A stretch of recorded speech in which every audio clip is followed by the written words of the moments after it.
Gangrape અને અપહરણના ગુનામાં છેલ્લા 9 વર્ષથી વોન્ટેડ ઝડપાયેલા આરોપીએ સોમવારે વહેલી સવારે પોલીસ લોકઅપમાં ચાદર ફાડીને તેના ટુકડાથી ગળે ફાંસો ખાવાનો પ્રયાસ કરતા તેને સારવાર માટે એસએસજી હોસ્પિટલમાં ખસેડવામાં આવ્યો હતો।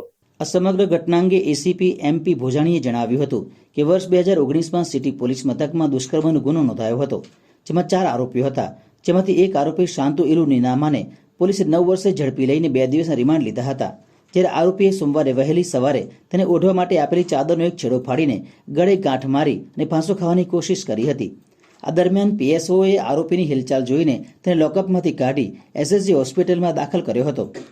એસીપીએ વધુમાં જણાવ્યું હતું કે ડોક્ટર સાથેની વાતચીતમાં આરોપી માનસિક અસ્વસ્થ હોવાના કારણે તેના પગલું ભર્યું હોય તેવું હાલ પૂરતું લાગી રહ્યું છે। હાલમાં આ બનાવ અંગે તપાસ ચાલી રહી છે, જે રિપોર્ટ આવશે તે પ્રમાણે વધુ કાર્યવાહી હાથ ધરવામાં આવશે। હાલમાં સમગ્ર મામલે તપાસ કરવામાં આવી રહી છે।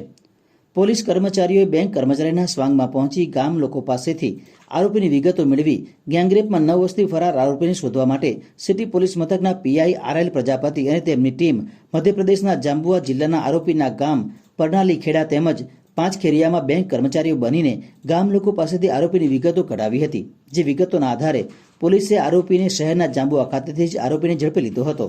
માનસિક કે શારીરિક ટોર્ચરિંગ પોલીસ દ્વારા આચરવામાં આવેલું નથી। અન્યથા જો કંઈ એવું ટોર્ચરિંગ હોય માનસિક કે શારીરિક તો ચોક્કસ સર્ટિફિકેટ અથવા તો મેડિકલ રિપોર્ટમાં આવશે। નંબર 2 કે સુપ્રીમ કોર્ટની ગાઈડલાઈન મુજબ એવરી 24 કલાકે એવરી 24 અવર્સમાં કોઈ પણ આરોપીનું એક વખત મેડિકલ આવશ્યક છે, જેનું મેડિકલ આગલા દિવસે સાંજે એક વખત એમનું મેડિકલ ચેકઅપ ઓલરેડી થઈ ચૂકેલું છે।